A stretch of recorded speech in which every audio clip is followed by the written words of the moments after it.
Your Life and Sex Island, Chapter 3, our credit card, page 66. We gave my employees $700 billion to fix the mess that they made.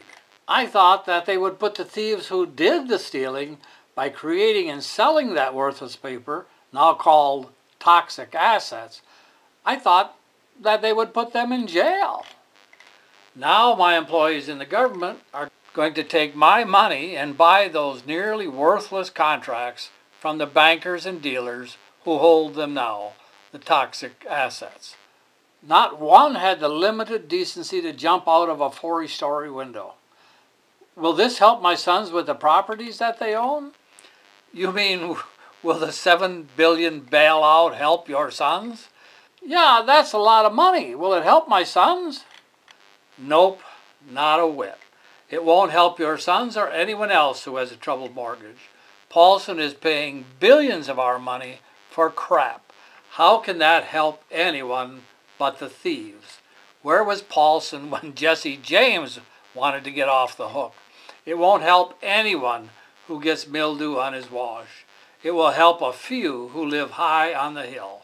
It'll help some of the thieves. Remember, America is the land of the thieves, by the thieves, and for the thieves. Well, it will jumpstart the economy, won't it? And that will help us all. No. Nope. It is estimated that the amount stolen is about $62 trillion. That's trillion dollars. It now appears that the theft did actually get to that Bubba the Hutt size.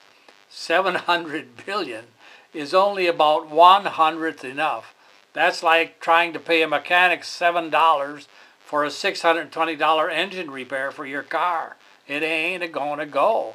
We need 100 times more? We ain't got it. Wait a minute. Wasn't $13 trillion about our whole GDP for an entire year?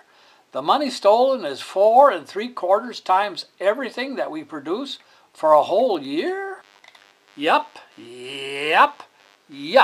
Setting aside the fact that $13 trillion is not production, more than half is service, these are no minnows we're trying to fry. It's more like a 620-pound shark shank you're trying to put in a frying pan sized for a 7-pounder flounder, trying to put it in all at once. It's not going to fry. The people who committed this giant fraud weren't pikers.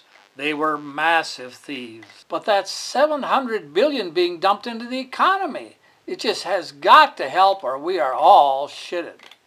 Look, calm down. This is a difficult thing to think about. Like some rehabilitation, it requires a 12-step program to think about it. Let me walk you through it. Step 1, sit down. Step 2, relax. Step 3, examine your navel. Step 4, reflect that the cause of the first and second Great Depression was the fantastic, mean, cruel, deliberate, horrible, unnecessary inequality of wealth. The rich have too much wealth, see the chapter The Life and Sex Island. The poor and middle class have too little to sustain life, like now. Step 5, consider that the lower classes have to borrow to live. Step 6, remember that the debt of the lower classes becomes unmanageable. They cannot pay. Step 7, observe the rich turn the screws to torture the lower classes. Step 8, watch with horror the lower classes escape, change names, drink, do drugs, sell drugs, beat their spouses, torture their children, commit suicide, throw themselves on the open fire of a religion, declare bankruptcy, work 4 jobs, steal, move leaving no forward address, etc.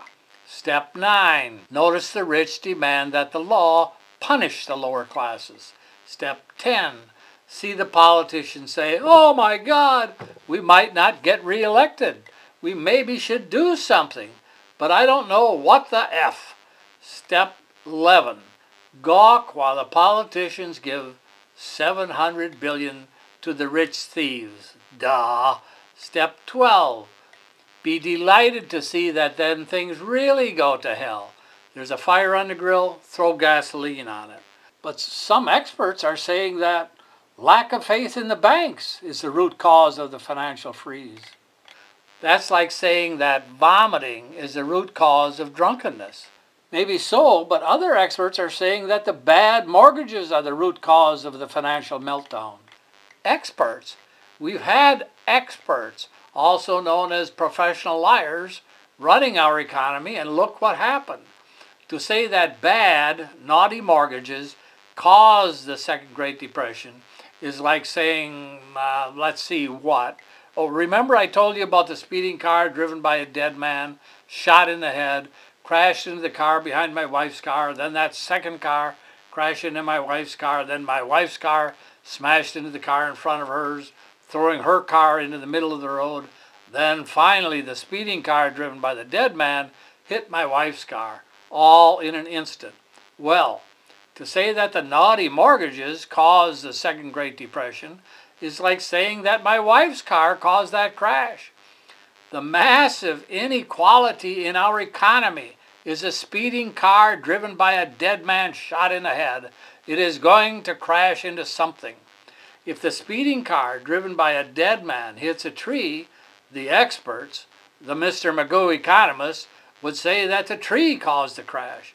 If it hits a house, the experts would say that the house caused the crash. Come on, the freeze had some causal effect. What is it? Freeze or meltdown? Make up your mind. What is it? Cause or effect? I don't know. You hear all kinds of terms. Hump, slowdown, hiccup, recession, market correction, bear market, financial crisis, or bank crisis, but a dead mouse by any other name would smell as sweet. Nobody wants to say it. Depression, depression, depression.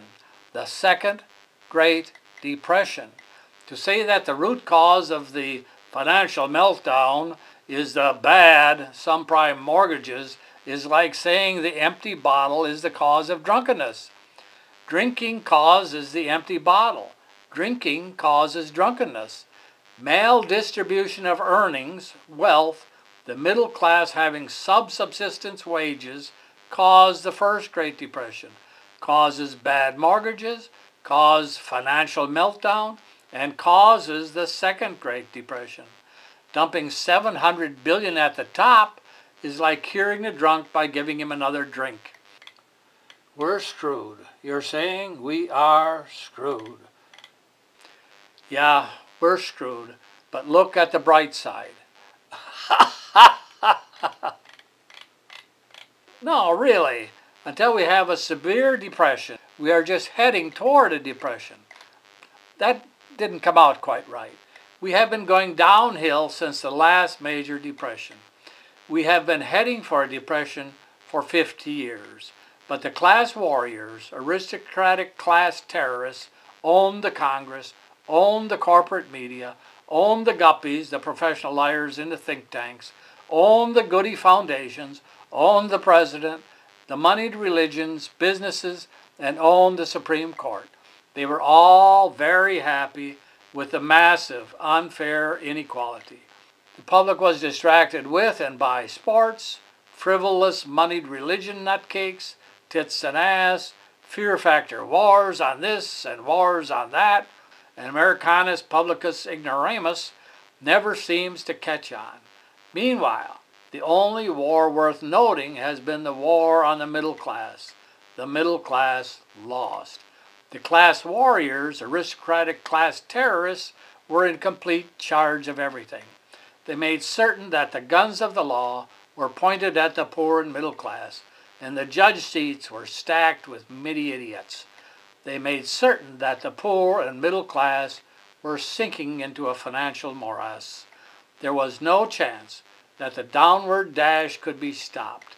If we have another real depression, which for several months I have been saying was coming, while Paulson was saying the worst is over, there is a slight chance that things may change. We have to stop here. Please purchase my book, Your Life in Sex Island, by clicking on the link in the description below. Thank you for watching.